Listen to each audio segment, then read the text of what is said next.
Tak dneska som vám chcel ešte ukázať na trhu nejaké veci, vidíte. Tu si môžete umyť ruky. Nie, že to budete piť. Takže ja som omylom nejakú vodu vypil, však zvyknutý zo Slovenska, že môžem. Ale nič sa mi nestalo. Čiže vidíte táto, že na čo má tieto flaštičky, 40 bátov. Sissy Bath. V podstate mandarinkový džús, ale oni nebudú mať nejakú kyslosť.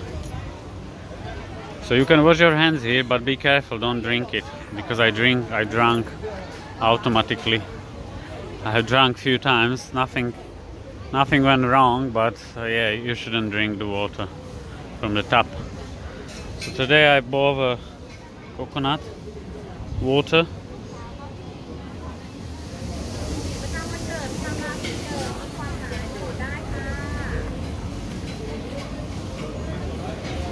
Takže táto je aj s dužinou. Tento kokosový orech má všetko. V podstate na konci si vyškrabete to biele. Neviem, jak sa to volá, kokosová drť alebo čo. V podstate najlepšia voda, čo tu môžete kúpiť. Najzdravšia, takže... predáva sa chladená. Táto bola Sissy Bath, takže za euro. Neviem, koľko tam môže byť, 200 ml. Za euro máte aj ten mandarinkový džús. Tak okolo 200 ml tiež, keď chcete cukor. Chcel som vám ukázať ešte jeden koláč. I wanna show you one special cake. Coconut cake, it's called babin. There are two types of cake. Coconut cake. But I haven't seen that babin today. Takže dneska som nevidel ten kokosový, ktorý sa volal babin.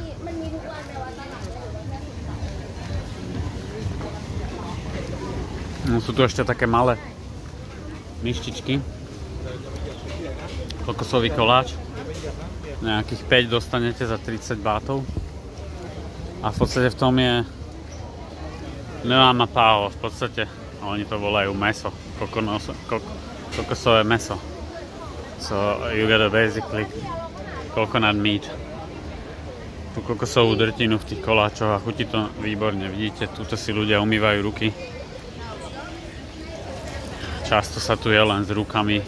Väčšinou dostanete tie drevené paličky.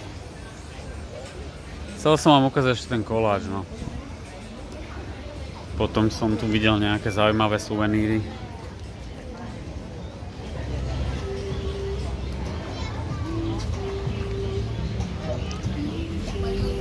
To som zase neodolal, kúpil som si tieto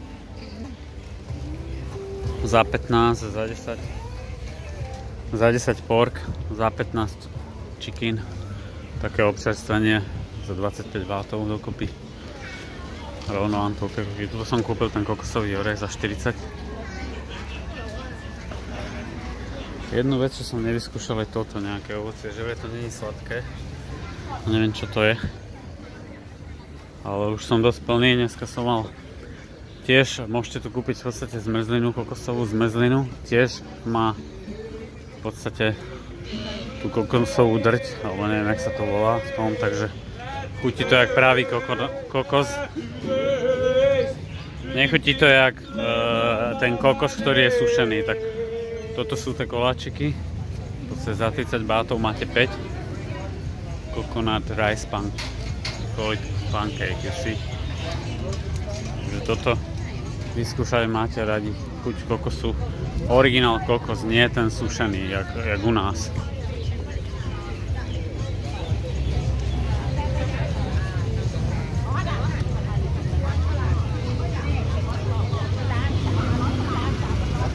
Tu vám ukážem ešte tú zmrzlinu. So everything real coconut, not the dried coconut.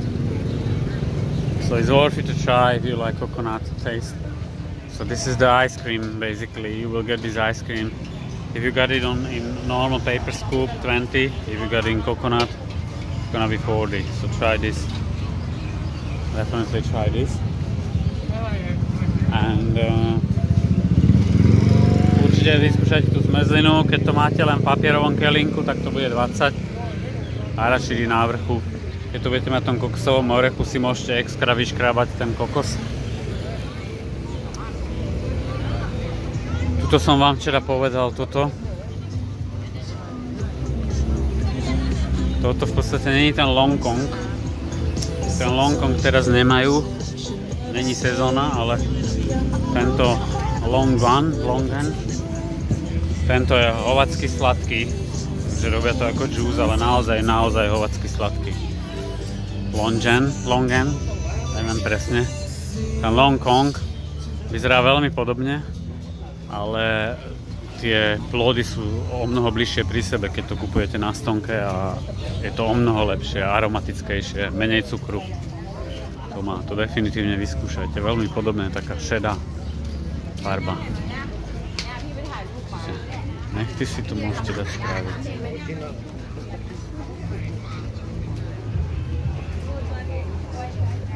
Toto mango môže byť nedozreté, toto vyzerá dozreté oranžové. Toto naozaj mám chuť vyskúšať, ale teda nechcem ten cukor. Není tam až tak veľa cukru v tých citrusoch zase. Tu by som sa nemusel báť.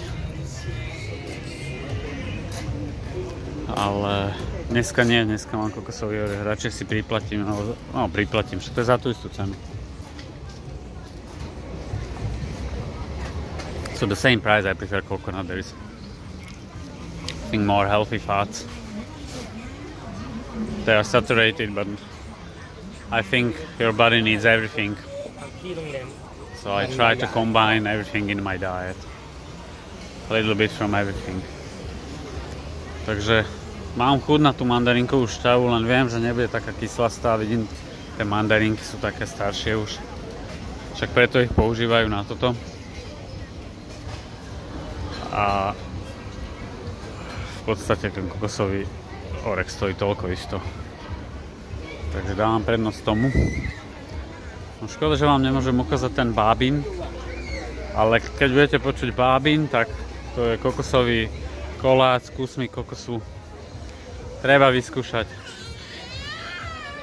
To stojí tak, čo ja viem, možno 100-200 gramov, neviem to odhadnúť. Tuto robí zmrzlinu ručne robenú. Za 70 vidíte. Už som mal vo Vietname, vyšla možno 45 alebo tak. Vo Vietname, keď chcete kúpať čerstvo, ste tu dlhšie, tak určite vo Vietname. Taktiež keď sem cestujete, moc čerstva neberte. V podstate moc čerstva potrebovať nebudete.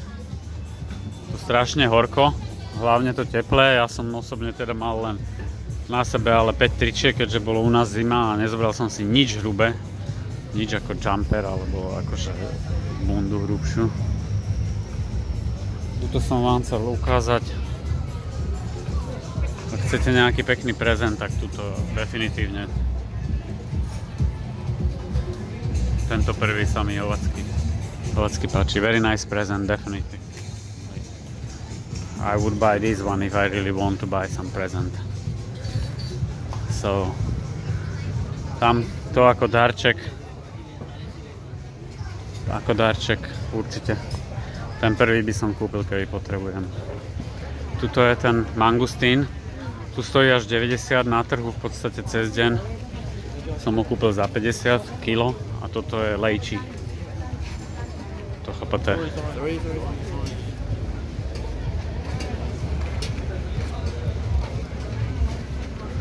No to chlapcovi nie je dobre, takže aby ste tiež nedopadli tak teplo a možno aj alkohol. Toto pečené ma láka, ale teda oni to robia na takom oleji, že sojový olej, možno že to najhoršie, čo môže byť deep fried. Takže to si odpustím. Sojový olej. A sme na trhu na Hlavnej ulici, takže sa vami lúčim. Chcete nejaké koláče? Vonia to tu vanilkou. Smell vanilla here. So got something. Definitely. Try the things I told you. You can subscribe, it will help. Bye.